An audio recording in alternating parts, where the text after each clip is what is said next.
Good morning and welcome to Cover 2 Cook. We're going to be recapping the NCAA for on Saturday. We're going to be talking about must-watch for the NFL and then give our betting results for college and what we're going to bet on this NFL Sunday. We're on episode 30. Let me bring in my co-host, Mr. Tim Cook. How you doing today? I'm doing good. It was a good Saturday afternoon and evening football, and I'm excited for the slate of NFL games on Sunday. Yeah, it's going to be a great day with NFL coming up. We have one game on Monday night, no London game, so it's an action-packed on Sunday. We got some games that are going to definitely be must-watch with what competition / who's playing in these games. But let's recap at NCAA to start us off. First game, Notre Dame versus Navy, and, well, that was an old-school ass-whooping right there. Navy had 6 turnovers, and ND made them pay for 27 points off of turnovers. What do you think about this game? Yeah, this wasn't. It started out. It just was. Yeah, it wasn't much of a game. I mean, Ryan Leonard and the running attack just got loose. They were just running wherever they wanted to run, and that defense really. I mean, except for a couple plays where they scored down at the end, this was pretty much a runnable. They just ran away from them. The turnovers just killed them. They, like I said, they had the 5 turnovers or 6 turnovers. They've had 2 turnovers all year. You're just not going to win. If you have 5 turnovers, you're not going to beat a good Notre Dame team like that. And that defense was just, I think the big key too, that Horvath for Navy, his thumb, I think that made him, I mean, he wasn't as good with that thumb injury. Yeah, I definitely agree. And I think Leonard threw more passing touchdowns than he rushed in which you've watched in Notre Dame this year. That's unique, obviously. I thought he threw a good game. I definitely think that there's more to be there, right? Like if you're going to make it to the playoffs, he's got to be better. He's got to be more accurate. He's got to be more on time. I just don't know if the Notre Dame wide receivers are that action-packed, if they're that good. But I definitely agree. I think Love ran the ball well for Notre Dame. When you have 6 turnovers, you're not going to win a game unless you have great defense. And obviously, Notre Dame's just more stronger, bigger, and they were just more powerful. I mean, every time that they ran the ball, it seemed like the running back was always falling forward. So I definitely agree. I just think Navy just wasn't ready for it. And, I saw after the game that the Navy coach said that playing at MetLife might have been too big of a stage for the Navy team. And I'll tell you right now, that's never great to hear from your coach that, hey, this game was just too big for us. I think it's a great season so far. So I don't know why that comment had to be made. You're still having a better year than you have in the past. Your team is playing better. But we just knocked off one of the military schools. Can we take out the other one before we make it all of a big showdown at the end? Yeah, I mean, and like you said, they've had a great year, and they still could win their conference. I mean, this was a non-conference game, so they still got to play Army again, and they could get a chance to, maybe make the play. I don't know if they'll make the playoffs, but I mean, they're going to have still a decent season.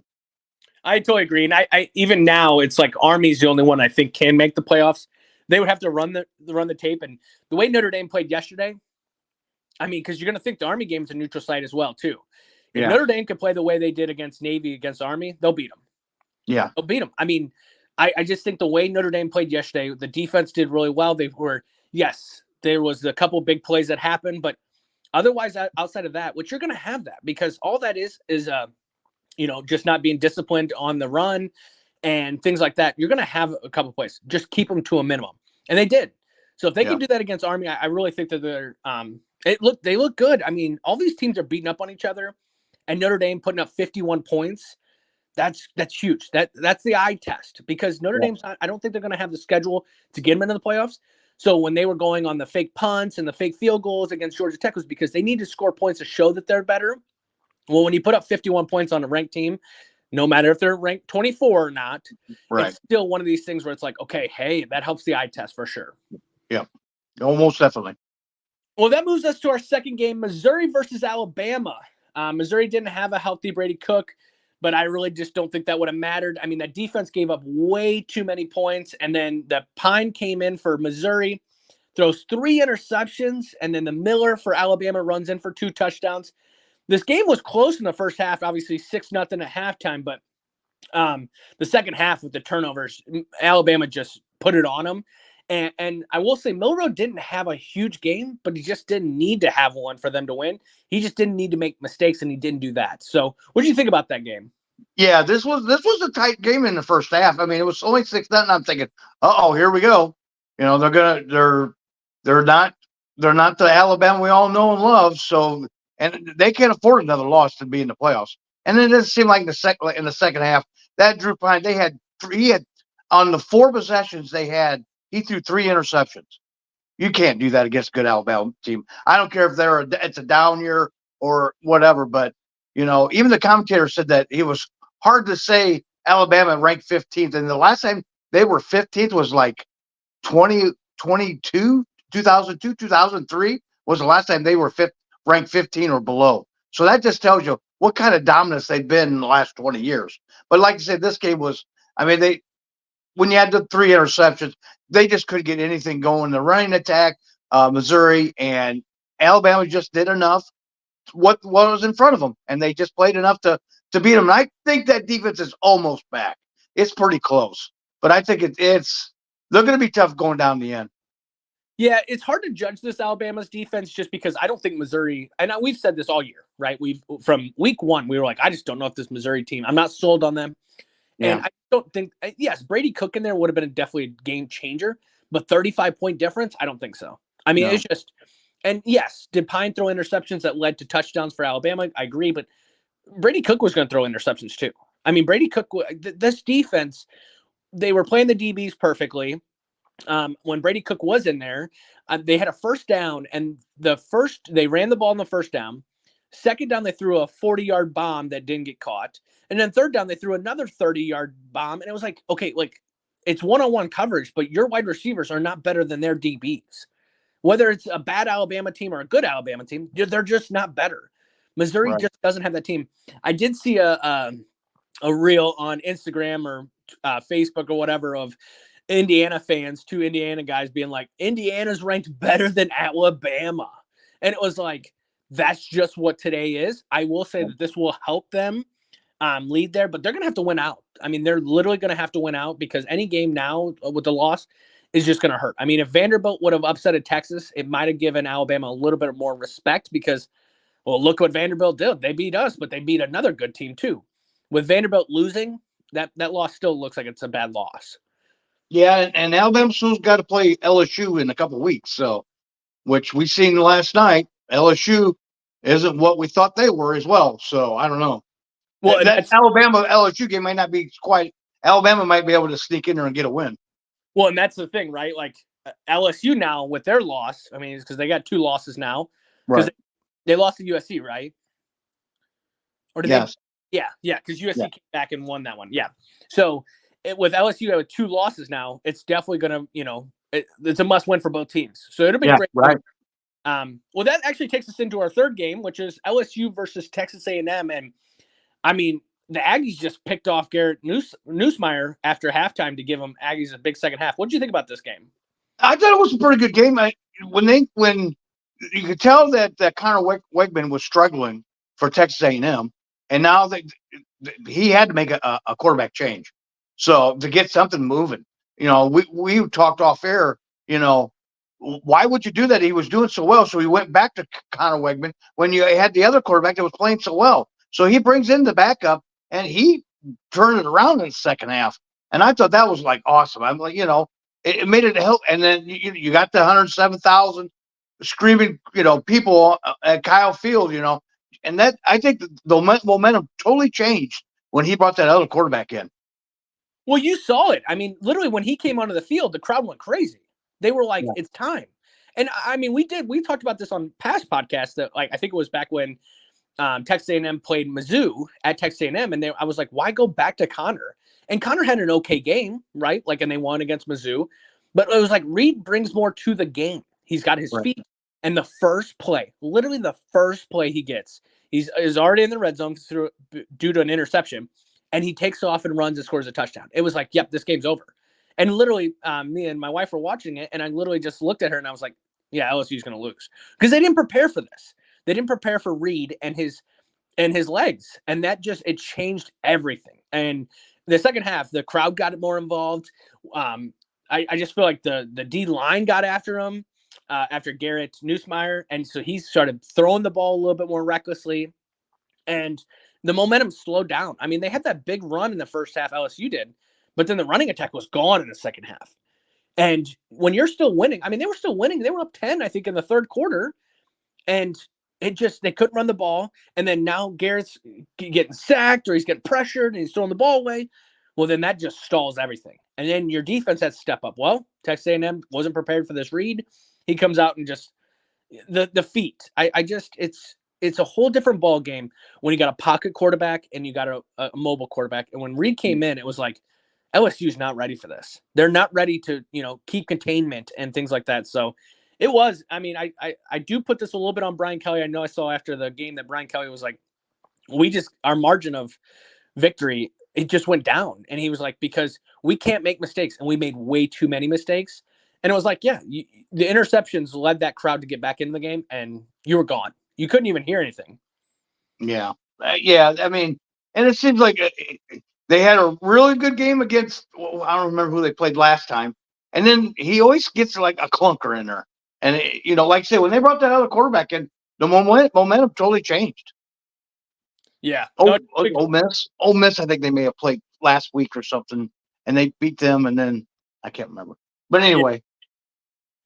Well, yeah, that's the thing. I mean, Brian Kelly's notorious for that. And I mean, as Notre Dame fans, we've always seen it. So when we saw that stat a couple of weeks ago where it was like playing at LSU, he's, not undefeated, but only lost a couple times. Yeah, night games, right. Yeah, and it was like, okay, well, he's another night game, but it's not at LSU. And look what he did. He couldn't slow down the momentum. And you can't put that all on the coach. I mean, it's on the players on the field, right? The coach is only as good as the players on the field, but it just seemed like they couldn't get anything going. And when they couldn't get anything going, the game got over. And it got out of hand real fast. Yeah. Yeah. Well, let's talk about the rest of college football real quick. Oregon handles Illinois very, very 38-9. Penn State kind of wins a thriller, and the second half had to pull it out 28-13 against Wisconsin. Ohio State goes down to the wire with Nebraska 21-17. Speaking of going down to the wire, Texas and Vanderbilt, number 5 Texas beats Vanderbilt 27-24. Came down to the end on that one. The game that did not come down to the end, Miami, number 6 Miami, beats up on Florida State 36-14.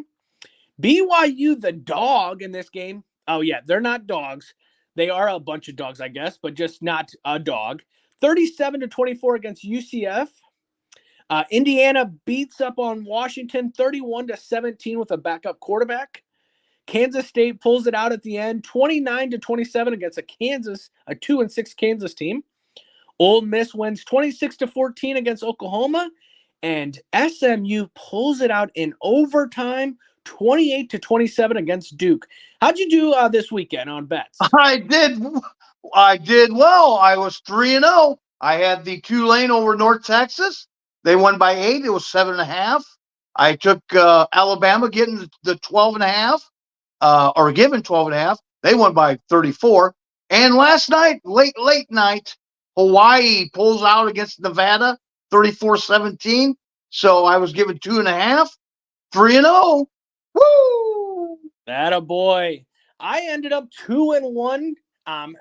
Came down to this LSU, Texas A&M, Notre Dame, and Navy.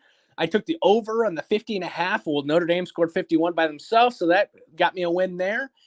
I took the BYU versus UCF because I just didn't see why they were a dog. Well, they showed why they're not a dog. They won that game, and they were getting points. And then I did lose the LSU Texas A&M because I took LSU in this game, so I ended up 2-1. That puts right now for this college football so far, Timmy Boy 17 out of 28 for a 61% this year. I am 15 out of 28 for 54%. So if you've been listening to the podcast, you've had a great chance of winning a lot of bets here. Just like we say all the time, please bet responsibly. If you do take any of our advice, we're on a good streak, but doesn't mean we're going to keep it, obviously.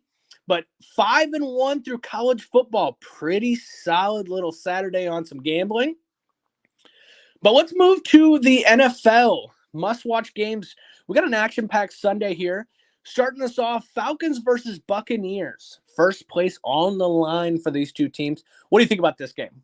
Yeah, this is an NFC South showdown. The last time they played in week 2, and it was a thriller, 36-30 in overtime at Atlanta. Falcons are banged up. They're missing their inside linebacker Troy Anderson. Justin Simmons is questionable or doubtful, and then they've got their offensive lineman Ryan Newsel. He's questionable. Falcons, they got to contain the three-headed rushing attack because right now, Tampa Bay doesn't have they don't have any hardly wide receivers. So I think they're going to lean heavy on them 3 running backs, White, Irving, and Tucker. Now the Bucs, I'd say there's going to be without Evans. He's going to be out until at least week 11, week 12 with a hamstring, and then Godwin, he's done for the year for the ankle. So I think like I said, I think he's going to lean on the running attack and Kate Otten. I think he's going to have to really dink and doink down the field. I mean, they've got decent wide receivers, but there are no Evans and Godwin. So both teams have a 4-3 record. So if Atlanta won this game, the week 2 game, so if they win here, they're definitely in the driver's seat to win the NFC South because I think you're only going to get one team out of the NFC South that's going to go to the playoffs. So Tampa Bay has got to win this game. I definitely agree. I think this is Baker's game. Baker, you get paid all this money. You came back, rejuvenated your career. Now do it without your stars. I did see that they got Sterling Shepard, the old Giants for the Tampa Bay. So that'll help with the receiving. But like you said, no Mike Evans, no Chris Godwin, and Sterling Shepard ain't that guy.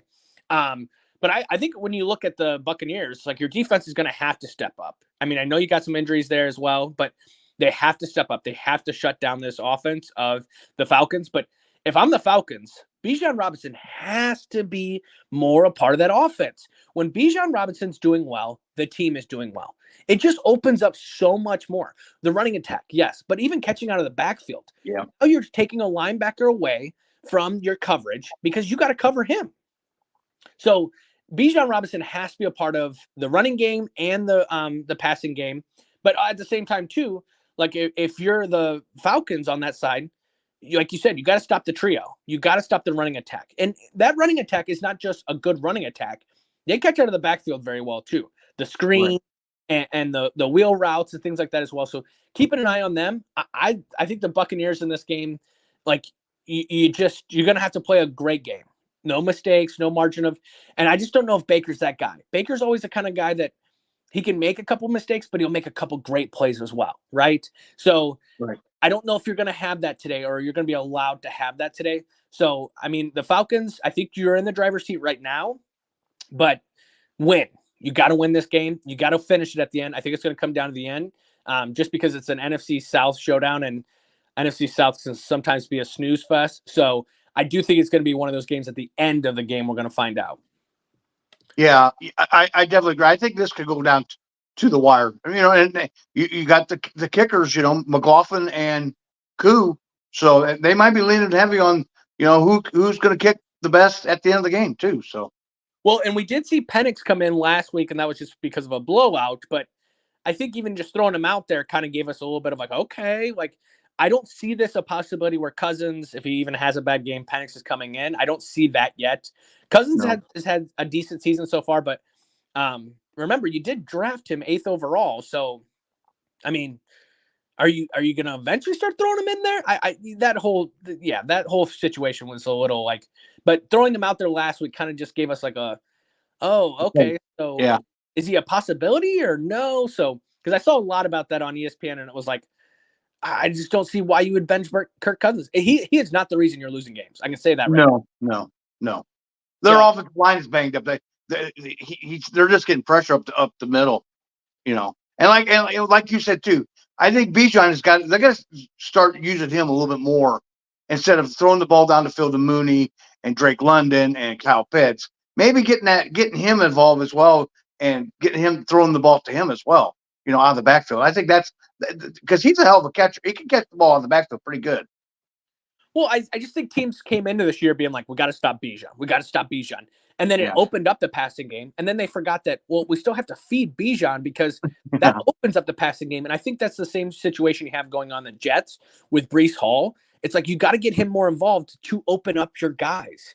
Everyone feared them to start the season, but now as the season's gone on, they're like, well, they're not really giving him the ball. they're going more with Allen and Jets, and in this one, the backup for the Falcons.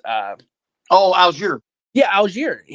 I feel like he's every time I'm watching, I feel like I'm seeing him getting the run. It's like get Bijan in there, let him run the ball. He's too much of a superstar to be on the sideline. So. But that takes us to another great game. So Bears versus Commanders. So this game was originally scheduled for 1 p.m. but got flexed due to the thought of Williams versus Daniels. But is Daniels playing? This is a 1-2 going at it. An overall pick and the number 2 pick going at it possibly today. If Daniels doesn't go, it'll be Mariota, which he had a decent little game. The Commanders' defense needs to step up in this game. It starts with Bobby Wagner. They have to play well because Caleb Williams, it seems like he's taken the steps forward to be a good quarterback. Now they're coming off of a bye, so now can you take that step forward? Don't be sluggish. Take the step forward. But if it's Daniels or Mariota going at quarterback today, 0 mistakes. 0. You have to make 0 mistakes. This Bears defense is playing like the monsters of the Midway. They may be not hitting people as hard as, back when Brian Urlacher was there or punching the ball out like Peter Tillman. But that defense is making teams make mistakes. And when they do, they capitalize on it. So you cannot make mistakes. And if it's Mariota, definitely can't make it because you don't have the thrill factor that Daniels has in this game. But what do you think about this game? Yeah, I totally agree. I think the key is going to be if Daniels is starting or not.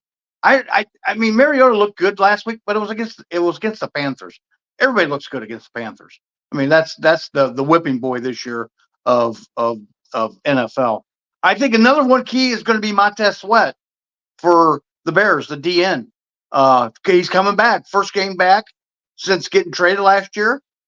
Let's see I think he's going to have a little bit of a chip on his shoulder and see what kind of he's going to come after Daniels. I think that defense is going to try to hurt. I mean, not really try to hurt Daniels, but see how much pain he can take. I think they're going to really start to come after Daniels if he plays. It's leaning. I just seen they're leaning that he is going to play. So I think that's a totally different game if you've got Daniels, because you also got the running attack with Daniels. He could grab the ball and either he could throw it down the field or he could take off and run. So I mean that's gonna be a big one. I mean Mariota is just not. He's a backup for a reason because he's just not as good as Daniels. So. Well, and I guess if you're a Washington fan or even if you're on the coaching staff for Washington, how much are you going to let Daniels run? With a rib injury like this, right. Grass down, slide. But, I mean, what happened when this rib injury happened was just a routine fall to the ground. Like, it wasn't like he took a hard hit or things like that. So, I just – and also, too, being on his ribs, how much is it going to affect his passing? I mean, if they're going to go with him, it's obvious that he's shown that he can throw the ball. He can still be a player. But the other situation on this is it's not Daniels. I mean, it's just not the guy that, like, we've seen these early weeks of, being able to take off and running, getting that threat in there and throwing the ball down the field. I definitely agree with you. I think there's a good matchup, too, with McLaurin and that secondary. Can you get him the ball? Can you get open? Can you make plays there? This secondary for the Bears, I mean, it just seems like if it's a tip ball or if it's an overthrow, it's going the other way. This defense has looked really good. So, but on the other side, can Washington's secondary shut down the Bears? Because the secondary has not been great. Their D line's decent, but their secondary hasn't been great. Can you shut down Caleb Williams throwing the ball down the field? He's got a lot of weapons. Can you shut it down? So we'll definitely see in this game. I think it's going to be a great afternoon game. It was originally supposed to be a noon game, but they changed it because of what could have been. And it sounds like it still might happen, but not what we were hoping for. Yeah. That injury, that bruised rib injury, that's a. I mean, I wish you never wish any injuries on anybody, but yeah, that's a killer for Washington. Well, and the ribs too, right? Like if it's wrist, ankle, things like that, stuff that can get taped up. This affects breathing. This affects moving the body, rotation, things like that. So, but I mean, if they think he's good enough to play, I mean, they're not going to risk their franchise quarterback. No. So, and let's be honest, wasn't it Robert Griffin III where they had that situation and he came back too early and then had like pretty much damn near a career-ending injury? Yeah, right. Yeah, he was never the same since. Yeah, I don't think Washington's going to make this. Now, it's two different owners. Let's go back to that. But two Yeah. different coaches, things like that. But I just don't think they're gonna. It's too fresh in the fans' minds, so I don't think they're gonna risk that. And yes, it's a great season so far, but you kind of have your division right now. The Eagles are coming back, but I think he can sit out a week if he's that injured. So if they're gonna play him, I think Yeah. we're gonna have a decent Daniels today. Yep. Well, that leads us to our final must-watch game, the Colts versus the Texans. They had a great showdown on week 1, but will it be the same this week? AR kind of struggled last week. CJ Stroud struggled last week. CJ Stroud needs to play better to allow Texans wide receivers to get open. What do you think about this game? Yeah, well, this is a rematch of, like you said, rematch of week 1 where the Texans won 29-27. Colts need to win to stay competitive. Stay competitive. They sit at 4-3, and the Texans are 5-2. So if the Texans win today, they'll be in the driver's seat as far as the AFC South. So the Texans are 12th in the NFL in points scored, and the defense is 18th in points allowed. Colts are 15th in offense and 14th in points allowed. I think the Texans have a balanced offense that with, you got Stroud. I think they got to get them going again. They struggled last week against the Packers. I think they've got to get that going. They're still missing that Nico Collins. I think that's hurting Stroud a little bit. And they got to get push up front with Will Henderson. Pressure Richardson to make mistakes. Get him out of the pocket. Make him throw the ball down the field because he struggles sometimes with that. Get him off. Get his feet moving. So, I think it also could come down to the fourth quarter. You got the kickers. That Fairbairn is a good kicker. Against Matt. I can't think of his last name, but anyway, so it could come down to a game-winning field goal. And they've always played close games, right? So they've always had games that have went down to the end. I saw that it was like in the last 2 games, it's been a total of like 8 points or something like that. So it has definitely been one of these situations where it's came down to close games with these teams. I just think with the Texans having the week that they had last week, and let's give credit to Green Bay, right? That Green Bay secondary is a great secondary. So let's not the Indianapolis Colts don't have that type of secondary. But like Joe Mixon is having a great season so far. Keep giving him the ball and open up that wide receiver. Where's Stephon Diggs? I mean, I know he's catching a lot of these 5-10 yard. I mean, I know he's getting older, but get some of those deeper threats. Tank Dell has to take a step forward with Nico Collins out. Dalton Schultz, you have a tight end. Looks like he's still got stuff in the tank. So they have to. This is a revenge game, I feel like, for them. Not because they lost week 1, they won week 1. I think it's the one where they're like, okay, hey, we lost to the Green Bay and people are now calling us out. Let's show them that we're back in it. This is also a game where, you have Joe Mixon versus possibly Jonathan Taylor. I think I read that he is going to be playing this week. Yeah, I think I read somewhere too. Yeah. Yeah, and it's like both are great running backs, but it's just at the same time, like your quarterback is the one that's going to have to make the plays in this game. I mean, AR definitely looks rusty, which was his first game back after injuries. If I was a Colts fan, it's hard for me to be like put AR out there. Joe Flacco, when he was out there, just makes a whole different team, gets the wide receivers more involved, which opens up the running attack. He never even had Jonathan Taylor when Joe Flacco was playing. So could you imagine what that? And I understand Joe Flacco's old. He's on a little contract where AR is your future, but do you want to win? I don't know. That's a tough. Yeah. But I did see the Texans picked up Devin White at linebacker. So they're saying that he's going to get some minutes this week too. Devin White has had a great career so far. Can he step into this role and help that linebacker core that's injured and also kind of struggling a little bit as well? So we'll see with this game. I think I definitely think this might be the game of the day, even though it doesn't have like the thrill factor, if that makes sense. Right. Yeah, exactly. Well, we can talk about the rest of the NFL. So we did talk on Friday about the Vikings and the Rams, which I've seen absolutely so many posts about how the referee said that he didn't have an angle. And yeah, so as a Vikings fan, I'm still mad about that. But today you have the Eagles versus Bengals. You have Ravens and Browns. You have Titans and Lions. You have Cardinals and Dolphins. You have Jets and Patriots. You have Packers versus Jaguars. You have Saints versus the Chargers. You have Bills and Seahawks, Panthers and Broncos, Chiefs and Raiders. And then tonight you have the Cowboys versus the 49ers, which when the season started, I bet they were like, this will be a great game. Yeah, maybe not. And then Monday night, you have the Giants versus the Steelers. What do you think about this weekend? Like, is there any other? I think we got some pretty good games. The Jets are going to get that Hassan Reddick back. He finally signed a contract, so they said that he'll play this week. So I mean that's another key. You know, you got the Broncos at 4-3. They're going to go. Dalton got hurt, so they're going back to Bryce Young.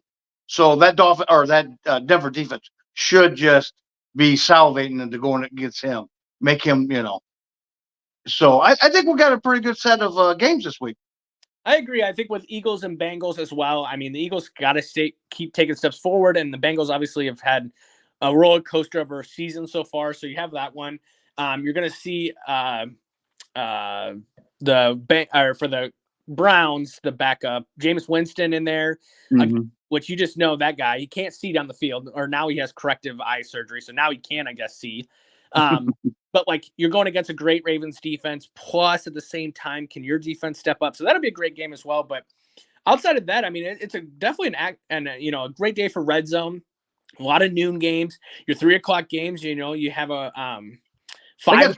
They got five 3:00 games. Yeah, this week, which is a lot.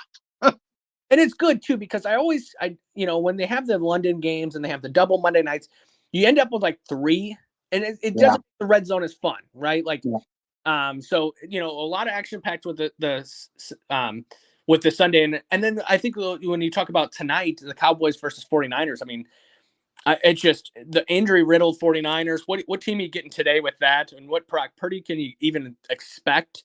Plus a Cowboys team that just is such a disappointment this year. They're Jekyll and Hyde. I'm sorry. I mean, on the road they're undefeated. At home they can't do nothing. So which team are you getting? The road team or the home team? Well, and you're going to get a road team today, but is it the road team of this year? So definitely. Yeah, right. So let's talk about some betting. We went 5-1 yesterday. Let's hope we have the same results, if not better today. What do you got for your first bet? First bet, Cardinals versus Dolphins. Both teams need a victory. Cardinals have won 2 in a row, while the Dolphins have lost 4 of the last 5. The game is Tua's going to be back, so that losing the last 4 out of 5 is kind of really like, I mean, without Tua, I mean, they struggled big time. I mean, they went through 3 quarterbacks while Tua was gone. So the Cardinals' offense and defense both show signs of life, but they're shaky at times while injuries have slowed their progress down. Hang on. With the all up next, they got the Bears. The Cardinals have the Bears, Jets, and Seahawks all next. The time is now for this team to get it together in a very winnable NFC West division now, with the 49ers struggling, and the Seahawks struggling, so they can win. I mean, this is their time. Dolphins will be getting Tua back after they struggled with the 3 quarterbacks at the start of the season. The spread has moved slightly in favor of the Dolphins. It went from 3 to 3.5. I think it's because of Tua. I expect this to be a close game. The hook scares me.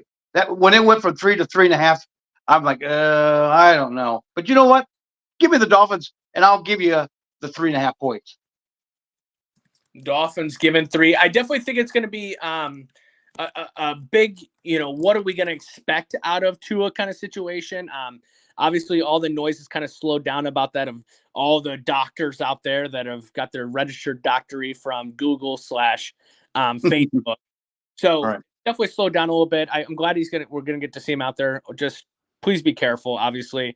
But I do like this one. I think Dolphins, Arizona's a roller coaster too. They're just so hit or miss. One week they look like, damn, they're a good team. And here's another thing too, with that, what we saw on Thursday night. Now I think it's the Rams division to lose. Yeah. I think they have a team that now can bounce back and win some games in a row. And the Seahawks, with DK out and they're going to focus more on Kenneth Walker now. So Jackson Smith-Njigba's got to step up. Tyler Lockett's got to step up. I think it's Noah Fant. He's got to step up. So we'll see about that. But I do like the Dolphins giving 3 on this game. For my first bet, I'm going with the Eagles versus Cincy. For this game, I think Cincy has just been too hit or miss this year. Eagles are getting a lot of their players back. I don't believe Dallas Goedert's back. I haven't seen yet or not, but that doesn't matter to me in my mind. You got Devontae Smith, you got A.J. Brown, and Saquon is having a career year this year. I think Eagles take this game. I'm going to get the 2.5 in this game. I think they win this one outright. I just think Cincy right now but I do see it being a high-scoring game because of the Eagles' defense. They haven't looked great this year, and I don't know if Cincy's defense is going to be able to hold up with all the weapons that the Eagles have. But I'm going to get the 2.5 on this game. Yeah, I think that's it. I mean, both defenses have been struggling this year, so I agree. I think this could be a high-scoring game. And it seems like now maybe Jalen is coming around now with A.J. Brown back in the lineup. So this should be a good game. Since he's got to win. I mean, they got to keep winning. If they lose a couple more, that's not good. No, totally agree. The year could be over very fast for them. Yes. Yeah. What do you got for your second bet? Bears and Commanders. Again, we were talking earlier, the battle of number 1 and number 2 picks in this year's draft. You got Williams against Daniels. As of right now, Daniels, they're leaning towards him playing. So if they can't, it's Mariota. I don't know. If they go with Mariota, this could be. And like what we said before, the Montez Sweat's coming back home. The Bears are 5-1 against the spread this year, and the Commanders are 5-1 against the spread. The Bears are coming off a bye. I mean, any team usually is coming off byes. They're fresh. They're ready to go. And you got a banged up Daniels. And like I said, I don't trust Mariota. So give me the Bears and the money line. Bears and money line. Yeah, this one was a little surprising to me of how close of a spread it was, because I thought with Daniels being beat up a little bit and possibly Mariota playing, it was like I thought it would go in the favor of the Bears in this game. I do remember when it first came out, and so people might have hammered the Commanders in this one because initially it came out as -3. So of the Bears side. So I'll take I agree with that one. I think the Bears get a win here. And if they don't, I think the NFC might start, slowing down a little bit if the Bears can't get a win here. Yeah. For my second bet, I'm going to the Sunday night game here. I said it's not much of the game that we thought it was going to be. So I think both of these teams are just hit or miss. The Cowboys have played good on the road, but the 49ers have so many weapons out, but they're not so many weapons on their defense. And I think that's where, as long as Fred Warner's playing and the D-line is what it is, I still think they're going to get after Dak Prescott. So I don't like the point spread in this game. I like the under of 47.5. It is one of the highest for this week. I think the Packers and Jaguars is the highest with 49.5. But 47.5 for teams that are kind of beat up a little bit. So I'm going to take the under on this. I just don't think there's going to be many points scored. I think it might come down to field goals. And if it comes down to field goals with the Cowboys, they're going to lose this game. I think they have the better kicker, but I think the situation is, I think the 49ers are going to find a couple touchdowns. And if the Cowboys just kick field goals, you'll never win the game. So I like the under of this of 47.5. Wow. Okay. Yeah. I mean, they're both teams are, the Cowboys coming off the bye. And the 49ers are hurt. So, I mean, that's going to be the key. I mean, it could be a slow start, for both teams, just trying to feel each other out. So, yeah, I like that as the under. What do you got for your third bet? Well, we'll just keep going with the Cowboys and the 49ers. Cowboys coming off a bye, and hopefully they can get things figured out. The last time they played, it was not good.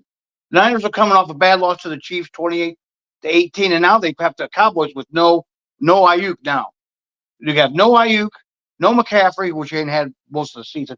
Samuel, he's got pneumonia, and you got a banged up Kittle and Jennings. So they're going to have to rely on Mason.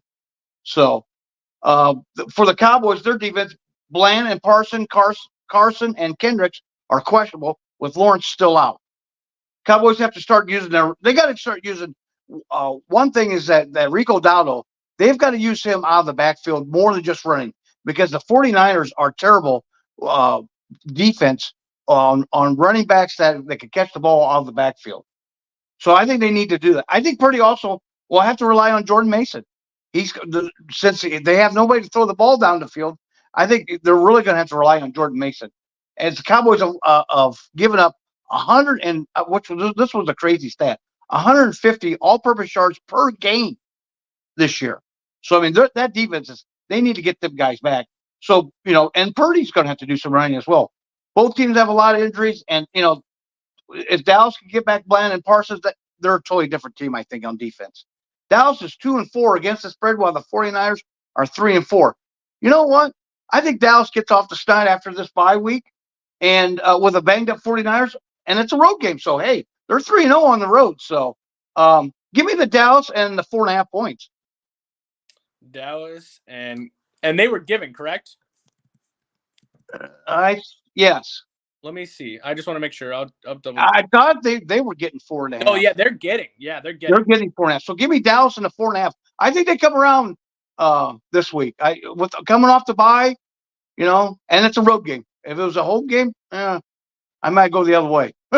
See, that's what I initially thought, but at the same time, I was just a little worried because I just don't know what Cowboy team I got, right? So Yeah. I know that they're good on the road so far, but is that what we're going to have the rest of the year? I just that's why I was like, I'm going to go with the points because then I can just watch the game and hope that nobody scores instead of rooting for a team. But for my final bet, I'm going to that Houston versus Colts game. They've played very close games. It came down to the end for a lot of them. They had Houston had to have a nice third down play to beat the Colts in week 1. But I think this is a game where Houston has to prove something. And I think the Colts right now with AR in there, I don't trust them. I think Joe Flacco makes them a better team. So I'm taking the Houston Texans -5 in this one, giving 5 points. I think they kind of make a statement in this game. They need to show that they are the team that they were going into the Packers. So I think they get up on them and they kind of put it on them against the Colts. Nice. Yeah, I agree. I mean, I think Houston needs this game more than what they need to get back. If they want to be a Super Bowl contender, they have got to get it going. They've got to get this figured out because we're halfway through the season, so they have got to get this figured out and get back on the winning track. Definitely agree. This will be a big action-packed Sunday with a lot of games at noon and some 5 games at the afternoon, and then we have the evening and Monday night game. So that is our episode 30 of the podcast Cover 2 Cook. We want to thank all the fans for listening. We have seen the things go up, and we do appreciate it. We do have seen some comments as well. So if you have any questions or want to bring up any topics, always comment on the post. If you like what we do, subscribe. We're on YouTube. But we want to thank everyone. Have a great Sunday. Get in your red zone and enjoy this football on this fall day. But we want to thank everyone. Have a great day.